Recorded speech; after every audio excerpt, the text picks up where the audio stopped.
Charmeleon est un Pokémon haï du public. Ses stats, son type, son move pool, tout, le pire starter jamais créé. Enfin, pas pour moi. Pourquoi personne ne lui laisse une chance de s'exprimer? Aujourd'hui, l'heure est venue pour Charmeleon de briller. Nous allons lui donner une chance. Mais avant toute chose, regardons Charmeleon, Macronium et Meganium, ses évolutions, de plus près. Faible face aux attaques de type feu, glace, insectes, poison et vol, ce qui est pas ouf. En revanche, il résiste aux attaques de type eau, électrique, plante et sol. En vrai, pour un type plante pure, ça va. Et ses stats sont dans la moyenne, et ses attaques, ça va. Bon bah, j'espère que j'ai rien oublié de citer. Allez, quand faut y aller, faut y aller. C'est parti. Pour le Charmeleon parfait, entre guillemets, il faut qu'il respecte deux critères. Qu'il soit une femelle, donc 12,5% de chance vu que c'est un starter, et qu'il ait la bonne nature. Je vous présente Endive, notre Charmeleon femelle. Je vous skip au début du jeu qui est très long. Et nous rencontrons pour la première fois notre rival, Titouan. Par la suite, je capture un Mimigal mâle que je vais nommer Jeff. Et c'est parti pour la première arène de type vol. Face au Roucoups, j'envoie Jeff qui baisse sa précision grâce à ses créations. À présent, Charmeleon est plus rapide que Roucoups, ce qui laisse le lutter. Premier badge, plus que 8 pour Johto. Je capture un Watwat mâle que je renomme Phare à On. Abonne-toi si t'as la ref. Et quoi? Déjà?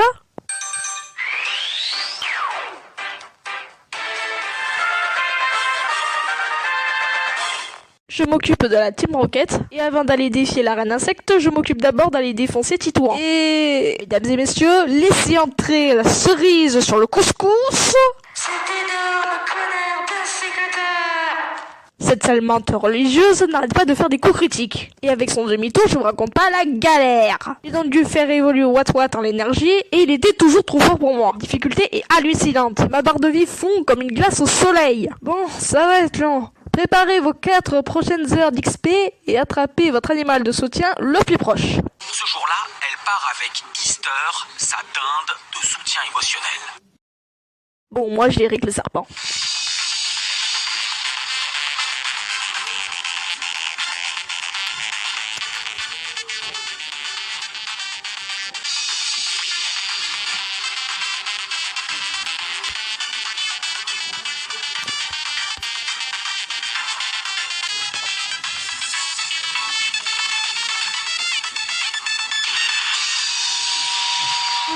Enfin terminé. Enfin, presque.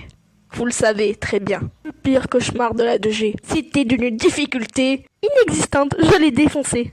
Le combat Titouan. Son problème, c'est le furisson qui a roue de feu plus brouillard.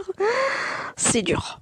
Mais on y arrive. Et on fait fuir Reiku, Entei et Suicune. C'est parti pour l'arène spectre. Ou devrais-je dire l'arène poison, parce que j'ai l'impression qu'il y a plus de type poison que de type spectre. Bref, c'est dur, mais j'y arrive. Et là, énorme problème. Nous devons nous diriger à Olivier pour la 6e arène de type acier. Bon, jusque là, aucun problème. Ce faire, on doit se diriger vers une petite île pour aller chercher le vaccin contre le coronavirus, je veux dire le remède, et défoncer la 5e arène de type combat. Sauf que nous n'avons aucun Pokémon à la possibilité d'apprendre Surf, qui est indispensable. Je vais chercher Canartichaud et Axolotl et direction la 5e arène. Mais d'abord, j'affronte Eusine et Endive, évolue dans sa forme finale et défonce les deux pauvres Pokémon de Chuck.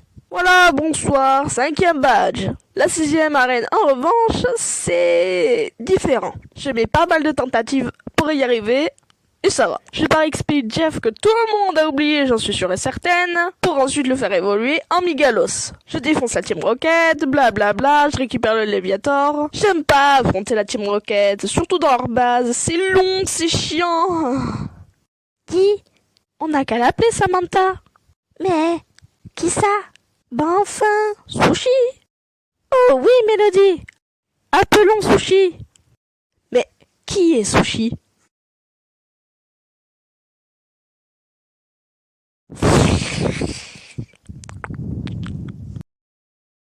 Il y a juste à noter que tout le monde a des ratatas dans sa team. Et, encore toi? T'en as pas marre de te faire défoncer? Bon, ok, je vais te donner le raclé. Et je vais affronter Fredo. Eh ben dis donc, ça jette un froid. Et je vais, encore une fois, affronter la Team Rocket à la tour à Dieu. Et je vais capturer le légendaire qui est littéralement sur la boîte du jeu. J'ai nommé Oh. Mais d'abord, je m'occupe de la Reine Dragon qui est d'une facilité impressionnante. Et malheureusement, le seul qui n'a pas encore évolué, c'est l'énergie. Qu'est-ce qu'on dit à Titouan? Ratchis ta mère, espèce de clochard. Allez, Endive, c'est la dernière ligne droite. On y est presque. Allez, Mais juste avant, je vais envoyer Megalos au PC et capturer Entei, que je vais renommer Volcan. Et l'énergie évolue enfin en Faramp. Ah, je sens que je vais souffrir. Souhaitez-moi bonne chance. Nous avons tant parcouru. Nous avons tant attrapé. L'heure a sonné. Et je ne vais pas débaisser les bras contre un maître des dragons. Nous ne pouvons plus faire marche arrière. Alors, pour résumer, chacun des Pokémon de type Psy-Possèble un double Thibaut Kelché a l'avantage, donc ça c'est fait. Là, c'est principalement OO qui va s'en charger. Le Onix se fait défoncer par Meganium et le reste, encore une fois, par OO. Et la dernière, même pas besoin d'en parler. Le combat final. Le plus difficile. C'est parti! Et tous ces Pokémon sont dangereux. Le pire, c'est surtout son terrain.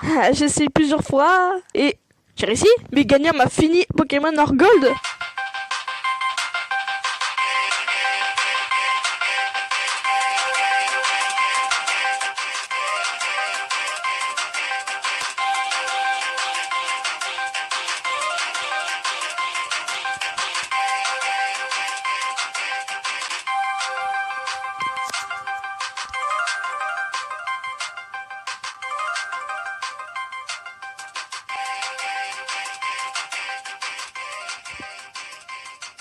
Merci d'avoir regardé et abonnez-vous. Et Kanto, et tu vas faire Kanto, et Kanto, et Kanto. Est-ce que tu vas faire Kanto après? Oui, je vais faire Kanto après. Oh là là, vous êtes pas possible, hein, votre date patient. Cette histoire a réellement été vécue.